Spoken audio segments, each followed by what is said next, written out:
అధ్యక్ష అధ్యక్ష శ్రీధర్ బాబు గారు అధ్యక్ష శ్రీనివాస్ యాదవ్ గారు ఇప్పుడు గౌరవ లెజిస్లేచర్ అఫేర్ మినిస్టర్ గారు 12 మంది అన్నారు.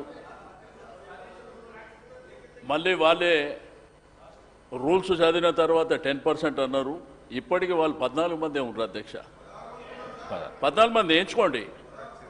ఇప్పుడు మా రిక్వెస్ట్లో ఏందో అధ్యక్ష, మేము పూర్తి స్థాయిలో కోఆపరేట్ చేస్తున్నాం. మాకు హౌస్ నడవాలనేటువంటి ఆలోచనతోనే మేము కోఆపరేట్ చేస్తున్నాం. నిన్న కూడా హరీబరీగా మీరు అసెంబ్లీ పెట్టినా కానీ మా సభ్యులు మాకు అవకాశం ఇవ్వకుండా బుల్డోజ్ చేసినా కానీ మేము కోఆపరేట్ చేస్తున్నాం. మేమేదో పనికిరాని రాజకీయాలు చేయాలి, బయటికి పోవాలనే ఆలోచన మాకు లేదు అధ్యక్ష.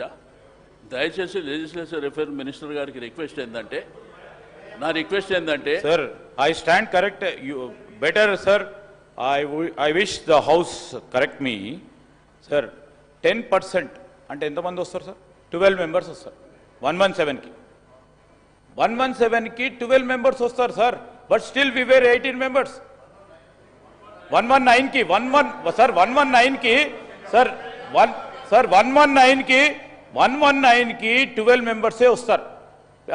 హరీష్ రావు గారికి తెలిసినా కానీ కావాలని వారు బుల్డోజ్ చేస్తూ ఉంటారు. జనరల్లీ వారు చేసేది. ఆ ప్రశాంత్ రెడ్డి గారిని అడగండి, వారు కూడా లెజిస్లేటివ్ మంత్రిగా ఉన్నారు. 12 మంది శాసనసభ్యులే కోరము. వారికి తెలిసి కూడా పక్కన ఉన్న హరీష్ రావు గారికి పూర్తి స్థాయిలో తెలుసు బుల్డోజ్ చేయాలని బుల్డోజ్ చేస్తూ ఉంటారు. కానీ ఈరోజు నేను గౌరవ మాజీ మంత్రి గారిని శ్రీనివాస్ యాదవ్ గారిని కూడా రూల్ కోట్ చేశాను సార్. 119కి 10% is 12 members. శాసనసభ వ్యవహారాల మంత్రి గారికి మేమేదో ఇబ్బంది పెట్టాలనేటువంటి ఆలోచన మాకు లేదండి. దయచేసి ఏంటంటే ఒక్కసారి కోరం లేదనేటువంటి ఆలోచనతోని మేము చెప్పినప్పుడు ఏంటంటే నెక్స్ట్ అయినా కానీ అటెన్షన్ ఉంటుంది. మీరే 12 మంది అంటుర్రు, మీరే 17 మంది అంటుర్రు, 117 అని మీరే అంటుర్రు. మా కోఆపరేట్ చేయాలనే ఆలోచనతోనే మేము సభ్యులం వచ్చినాం కదా. మా ఉద్దేశం అది కాదు అధ్యక్ష.